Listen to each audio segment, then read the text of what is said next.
What is up, guys? You already know what it is. Thank you for tuning in today. Today marks the day that the PTB for Mr. Springtrap is over, and we are going to be speculating and discussing some of the changes that he possibly needs before being released on live server. Now, this is going to be a mix of both community feedback as well as my own opinions, and we will, of course, start off with everything that they did right, followed by any changes that he could potentially be requiring upon release. So without further ado, let's get straight into it.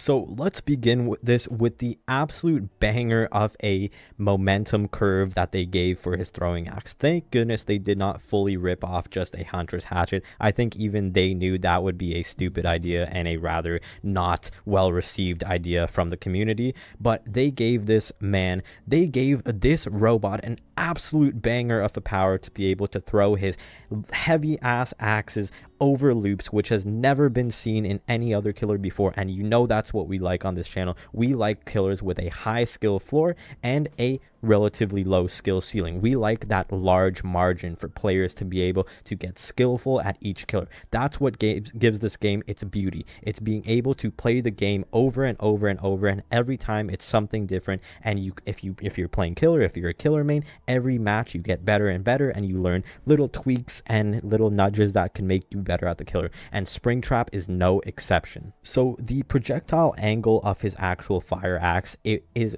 very heavily weighted. If you want to compare it to the Huntress's throwing axe, the Huntress's throwing axe goes much farther in terms of range. However, it cannot hit survivors over shorter loops where you can't really see the other side. A good video of this, Scott Jund put it out, is he basically was showing in the Coldwind maps those little tiles with those two little haystacks on either side. You kind of aim up, and if you aim directly up, it lands directly where you're standing. However, if you aim a little bit out, it will basically go over and around that haystack, which is a power that has never been dabbled in before, and I think there's going to be such a high skill ceiling for a lot of good Springtraps to master out there. With this power, you could get so many hits at loops that both survivor and killer have never even thought possible at. It's going to completely change the dynamic of how survivors play and how survivors specifically have to think around loops when playing Springtrap.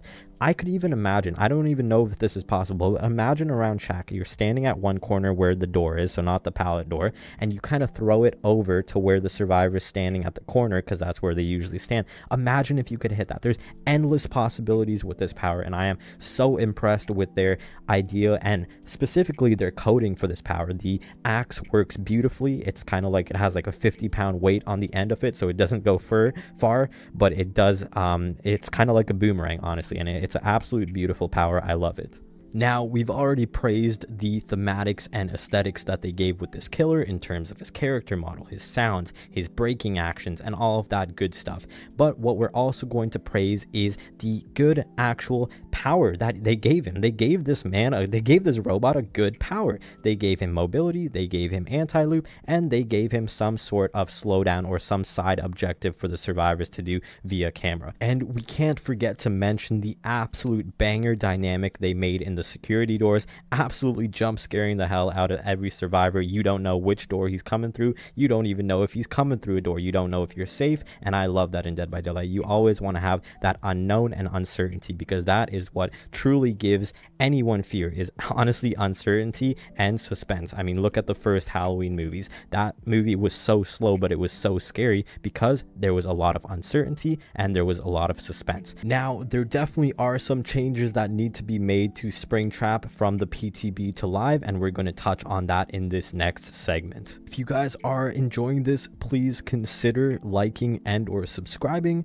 as it really does help my channel grow, and I would truly appreciate it. Now, let's quickly run through some changes with solutions. We're not just going to be complainers here on this channel. Starting off with his actual camera dynamic. Now, this is lore accurate, good job behavior. However, it is a bit underwhelming if the survivors were to just not look at the cameras and look at Springtrap, which in the original game you had to look at Springtrap or you were literally dead. Now, how it currently works is any survivor could go to one of the fixed locations of the security doors and essentially look at Springtrap on the camera. If they look at him long enough, his aura is revealed to all other survivors. Now, this actually does greatly benefit solo queue survivors that don't have communication with their teammates, and doesn't much so benefit Swifts because you could just call out where he is. However, one change I will suggest that behavior make, and who knows how they'll implement this, is giving some sort of negative effect for not looking at Springtrap, right? Because it's kind of like a Oniro situation, the girl from The Ring, right?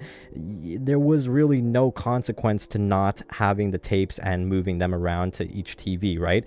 The same kind of similar situation is happening here with Springtraps. It's good to do, but it's not really necessary, and I don't think a lot of survivors are going to be doing it. They're just going to be focusing on generators, and that kind of just leaves Springtrap in the open. Now, what they could do is give Springtrap some sort of buff, maybe haste or some sort of undetectable status if he's not looked at for a certain duration. I think that would be pretty cool. In terms of his actual fire axe, I think everything is perfect with that, except I think his actual zoning capabilities are a bit overtuned because he doesn't actually get slowed down, from my knowledge, when he takes out his fire axe. So I think that's something they could change. Maybe make it on par with Huntress's slowdown when she pulls up her axe. Maybe not as drastic, but give him some sort of slowdown so he doesn't just have cheap zoning hits that he gets for free. Last change I'm going to suggest, and this one's actually really interesting that I haven't heard from anyone else, is his actual dynamics when entering a security door, and this mainly applies to Swifts.